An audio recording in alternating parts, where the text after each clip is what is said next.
Hi, honey. Good morning, honey. Here we are again Yes, here we are again. at the Flagler Voice. Podcast studio. Another podcast, Best of Your Life. So I got a question for you.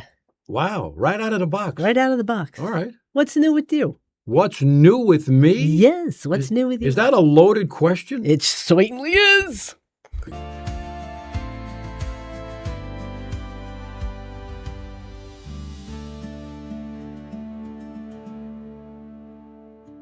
You want a few hints? No, you could just tell me.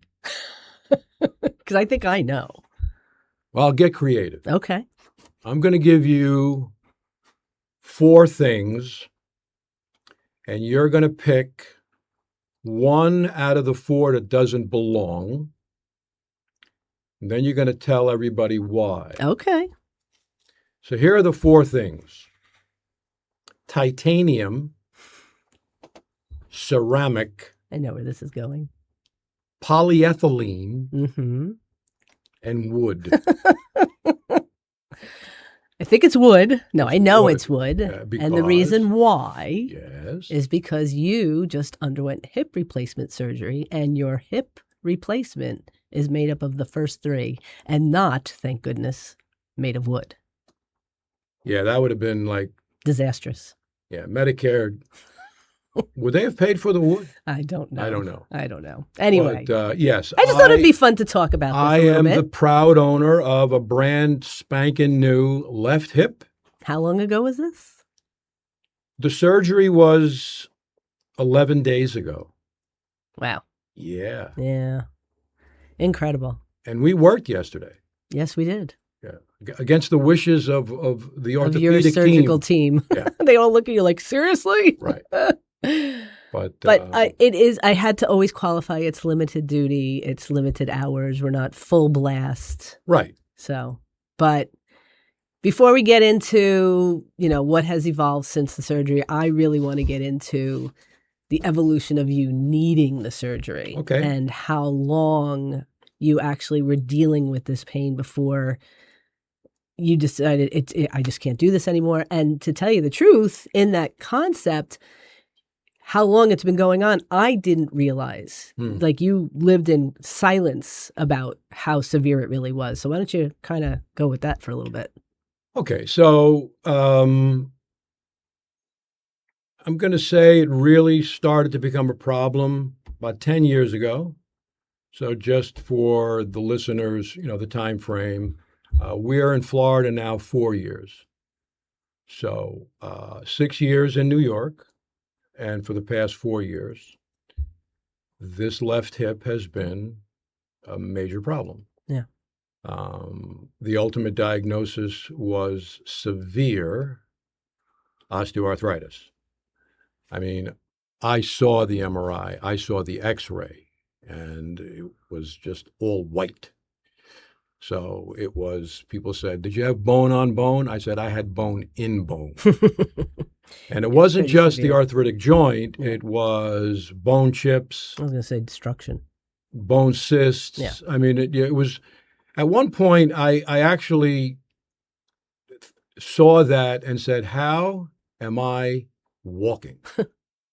It really, and interesting. So we were talking about the limp. Yeah. So when you got here, you said that people have only known you with the limp. Yeah. So I remember a time when I didn't even realize you were limping until a certain moment in our lives. So for those of you who don't know, Angelo and I are a blended family. Angelo's widowed. I'm divorced. Your wife, Fausta's mother, died while I was in the family. Yeah. Ivana. Sure. And I don't think you know this, but we had gone to the funeral, we went to the burial, and now we're in Astoria and we're going to the restaurant for the repast. And we get out of the car and we're walking around the corner to the restaurant, and your brother-in-law Guy says to you, "Hey, Angela, what's wrong? Why are you limping?" And that was a moment for me that I was like, what? He's limping? What? And I didn't realize. And I forget what you said. You just kind of played it off. I probably got very defensive because here I am, supposed to be this example of great health for my age, and now I have a limp. that is becoming progressively more difficult to conceal. Um, I manage pain. I mean, I have Yeah, you always manage pain. been I able didn't know. to manage it. It's a very private thing, but Yeah, like you said, you internalize a lot, and I had no. So that was the first inkling for me, and it was kind of like, what? And then I started to notice it a little bit more. And when we were in New York, you didn't have a long walk to the office, no, so it wasn't a big deal there. And when you would walk the dog, I don't know what you did. I knew what you did here. We're gonna get to that. But yeah, so I didn't really realize. And then when we got here, I would want to do things. You're like, no, we went for a bicycle ride once. You really didn't enjoy it. yeah, I needed you to walk the dog 2 days a week because I go to networking meetings in the morning, and I was really worried about leaving the dog with you because I couldn't get you to do what I did. right. And I was like, all right, I know you're not going to do in a half an hour to an hour, but you got to do something for this dog, and it has to be early. Yep. And I had my ways of figuring out that you weren't doing that. Okay. And but you wouldn't Won't go into that. How about when I came home and you were just standing on the corner with him? Well, he was. I knew what you were doing. He was surveying the territory. Anyway, I wanted him to have his ability. he does that all the time. Yeah, okay. Anyway, I digress. It started You to really didn't know. No, I didn't. You really didn't know that there Had was no a clue. physical, No, like. I really didn't. So, okay, just a few comments there. Well, before we go any further, we have to give the trivia question. Oh, I thought that was the other one we did. The fork thing. All right, go ahead. No, that's not trivia. Okay. That's my It's not the trivial. titanium It's not shank trivial that they in my didn't use hip wood. is not trivial. So here's the trivia question in keeping up with the structure of the podcast. What am I? I can raise the temperature of 1 gram of water 1 degree Celsius under 1 atmosphere of pressure. What am I? We'll get to that later. Okay. Back to our regular. Back to my hip. Yeah. So, all right. So you wanted to comment on how I didn't really realize. I'm going to tell you when I fully realized the full fruition of it, but go ahead and comment on what we've discussed thus far. So, interestingly, the pain was a lot worse in New York. There were times when I would do my best to walk Ace, and there was definitely a limp, but I mean, sometimes the pain was unbearable. And I would look for places to sit to just like reboot. And I'm going to bring up somebody we know from Long Island City, Kathy Montepalooza. Yep. So here I am. I'm walking Ace and I'm crossing Center Boulevard, and she sees me limping. Now, at that point, I got to tell you, Mr. Ego and Mr. Natural, I'm never getting surgery, whatever it takes. I'll fix this myself. Yep. Yeah, okay. But so she comes running over to me, like, what's wrong with you? I said, because she was a patient and she never noticed anything during the treatment. So now she sees the reality. I said, I got a really bad left hip. Can I also share, because I just love her so much, she was a dog walker, a dog trainer, a dog boarder. Yeah. We know her because I met her in the dog parks with Ace, and she is just such a love with animals. And she's walking all over the neighborhood for a living. Very, very great personality, very animated. So I tell her that, and she proceeds to pull her shorts down. I said, wait, whoa, what are you doing? Stop, relax. She showed me her scar. Mm-hmm. And she said, 2 months prior to that, she had her hip done. I said, what? She was getting ready to go to CrossFit that afternoon. I said, what is this? Now, I kind of know a little about surgical procedures through patients, but I was not aware of the anterior. So for those of you who are listening, there's 2 different ways to replace the hip. from the anterior, the posterior. And the Front and posterior, for some reason, that's how it started. And it is just a brutal surgery. You're going through the gluteus medius. It's 6 to 8 months recovery. It's a catastrophe. The anterior, the damn hip joint is like right at the surface. Why that wasn't the first way to do it, I'll never know. She had an anterior. I told her, I said, you don't realize what you've just done for me. The seed was because planted that day.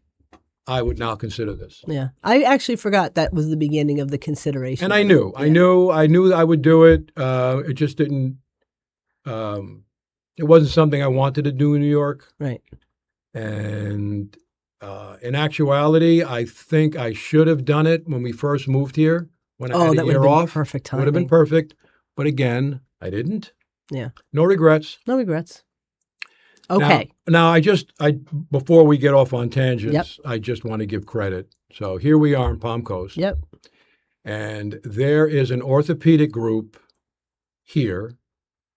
They have a satellite office here in Old Kings. Mm-hmm. Their main surgery center is in Daytona on LPGA Boulevard. They are called the Orthopedic Clinic. And there are Oh my gosh. about so a many. dozen Yeah. amazingly qualified orthopedic surgeons. I was blessed by God to have Dr. Brian Hatton Mm-hmm. do my hip. And I kind of knew about him when we first got here. Somebody that we know researched this for me and identified him as the guy. And he certainly is the guy. And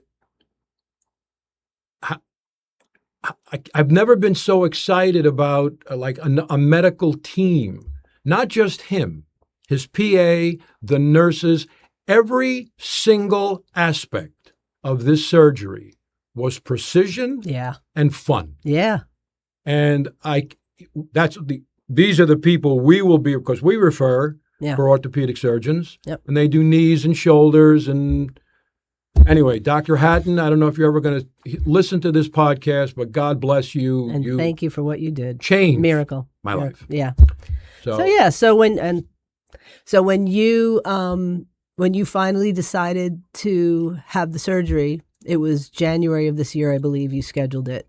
Yeah. And you scheduled January for July 31st. Right. So there's this window now. Well, for once, I wanted to do something, proactively. I didn't want to just procrastinate, wait till the last minute. And when I first saw him in January, I kind of was joking around. Look, it's really kind of early. He goes, no, it's not. This is exactly when you should see me first, if you want, because I wanted the surgery in the summer. Right. We planned this. That's right. Yeah. So I knew what the timing was going to be, and So, as I started to say before, the pain in New York at times just unbearable. And I really didn't take any pain meds, maybe some Advil. I started to do things for myself. When we got down here with the laser and the shock wave, that kind of helped the pain a lot. But of course, you're not going to reverse that level of osteoarthritis. Right. But it came down to two things. If you said to me, why did you do this? What are the reasons?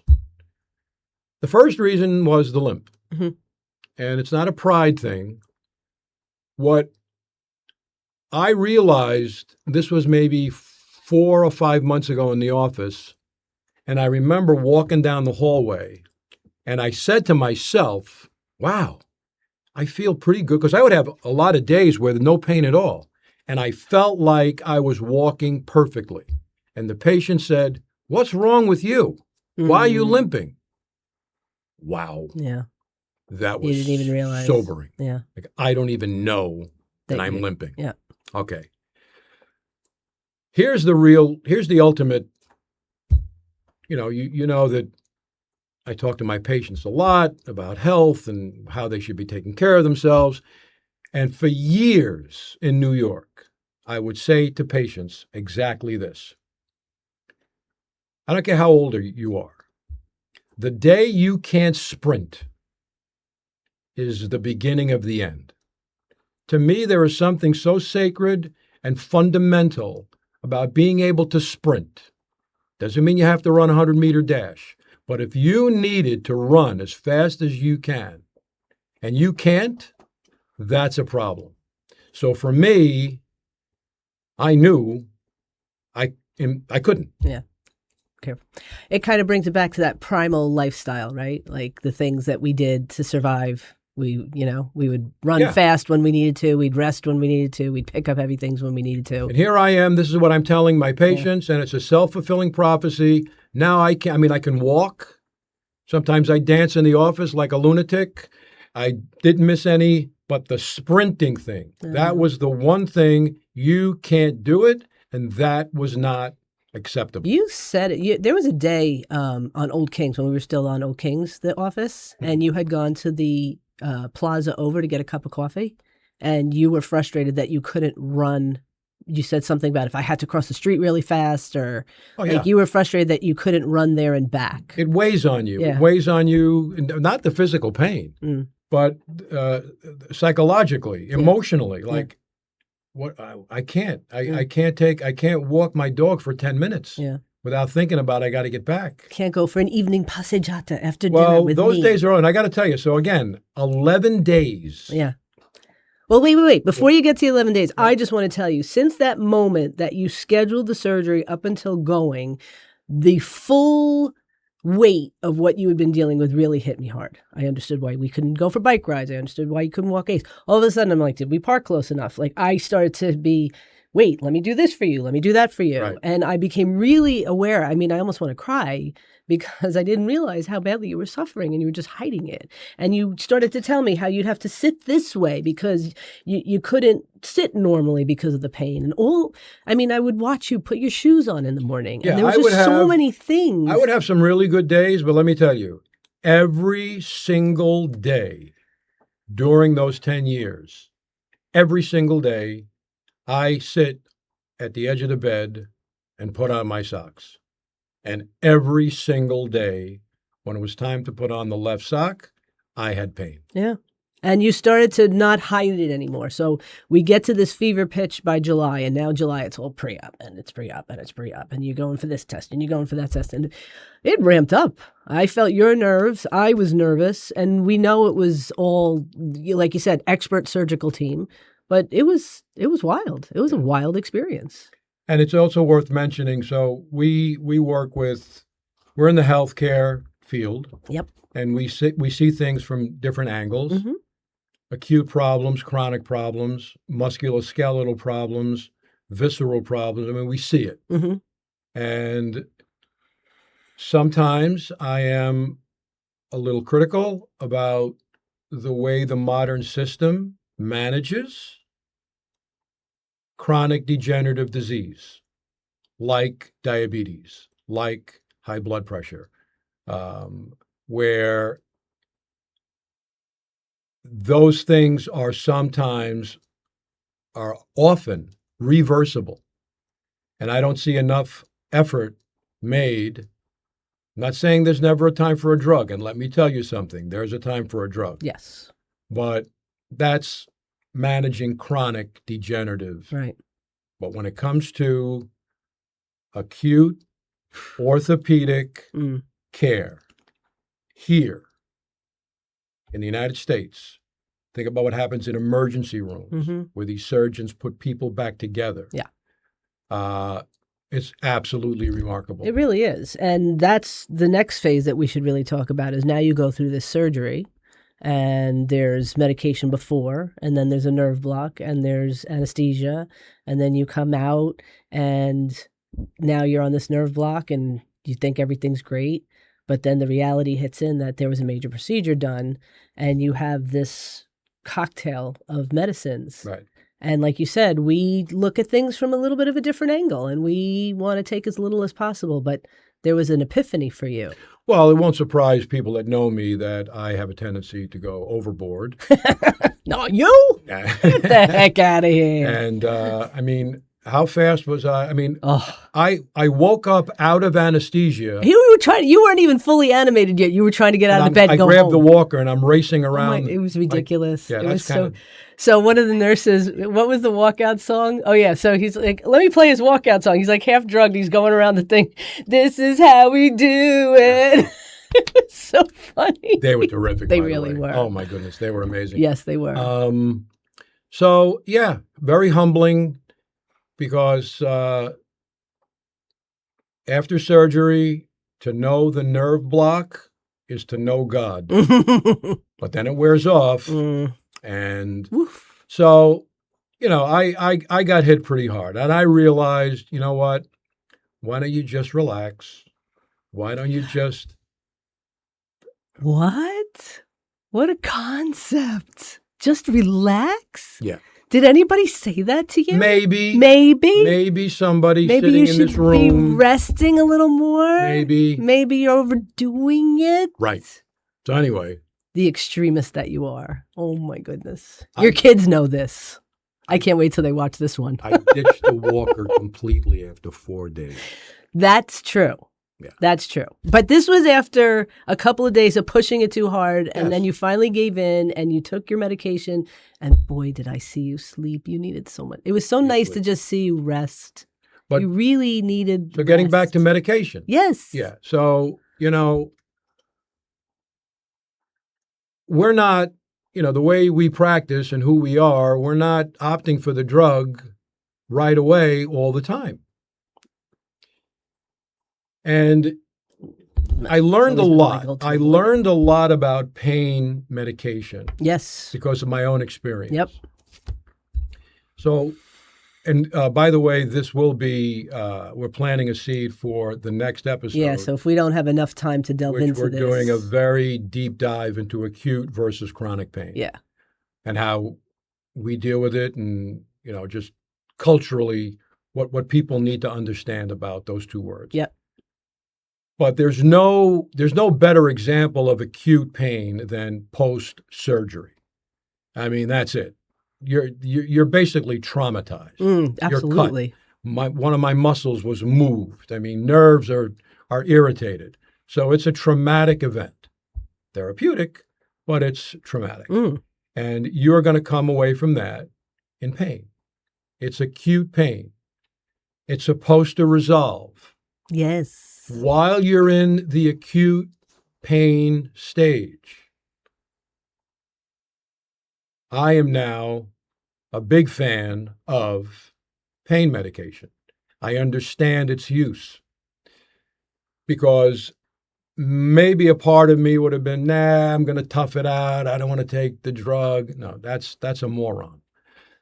Because what the pain medication does is it makes you comfortable to do the things that you need to do to heal.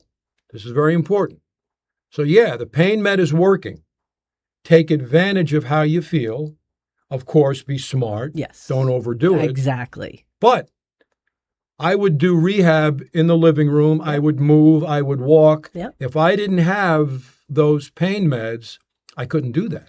And it also contributed to your ability to rest. Well, how are you going to sleep if you're in pain? You want to heal from something after surgery.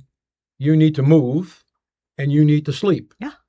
And then you work your way into physical therapy, which I am going to do. Mm-hmm. I'm not going to, be Mr. Know-it-all here. I want to talk to people that have experience doing this. Mm-hmm. Yeah, I can figure out what to do, but we had some really good home PTs come to the house. Yep. Very smart. We learned Holly and Shirley. Yes, and I'm looking forward to the PTs that work with the orthopedic clinic. Mm-hmm. But yeah. Yeah, it was a big week, big month, big. It was quite a list of.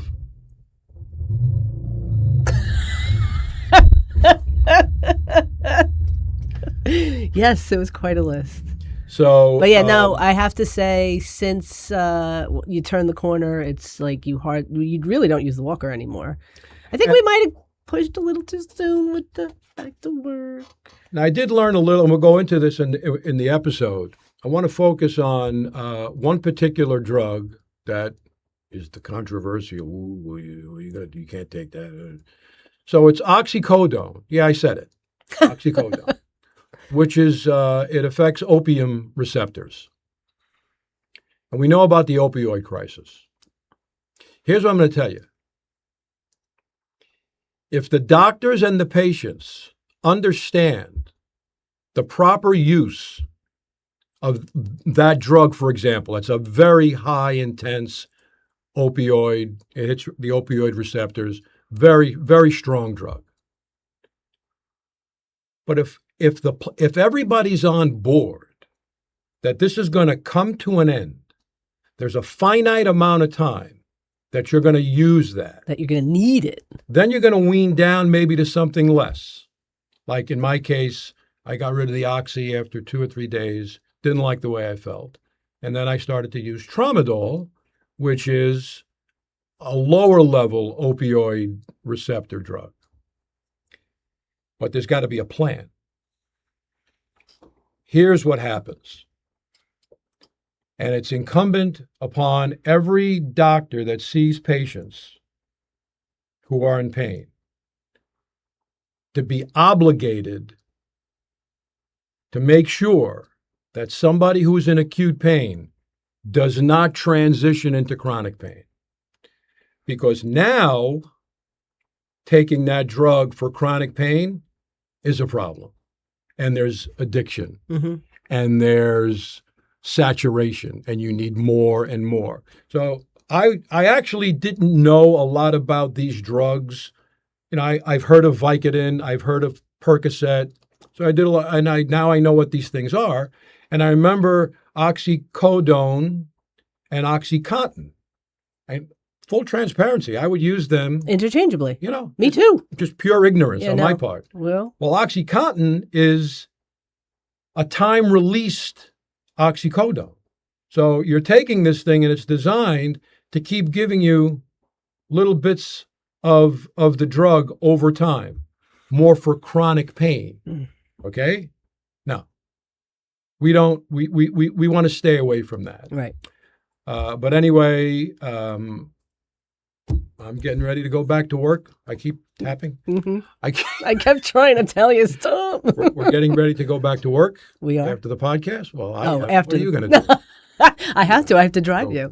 I've been his limo driver for a week and a half. Anyway. He doesn't like being in cars with other people driving, but tell everybody. You're the best, after me, you're the best driver in the United States. Woo, woo. The answer to the trivia. What am I? Wait, I wanted to do, I'm a good driver. I can raise the temperature of 1 gram of water 1 degree Celsius under 1 atmosphere of pressure. The answer? A calorie. I knew that. You knew that? Yeah. Now it's little c calorie. There's big C and little c. Okay. So little c, a big C calorie is 1,000 little c calories, which is a kcal, which is the calories we think about in food. Okay. But a calorie is a unit of energy. Heat. Yeah. Okay? Mm-hmm. So anyway. You ruined my ability to do Dustin Hoffman. I'm a good driver. Thankfully, we 2 minutes to Wapner. We're going to wrap it up now. I want everybody to know. Yes, no, wait, hold on. You did go to work. We are going to work. I didn't have notes this particular episode. I think you did very well with that. I shot from the hip. Ba-dum-bumps. You are Denise. I am Angelo. And I'm Angelo. Don't let the remaining years of your life just be the rest of your life. Make them the best of your life.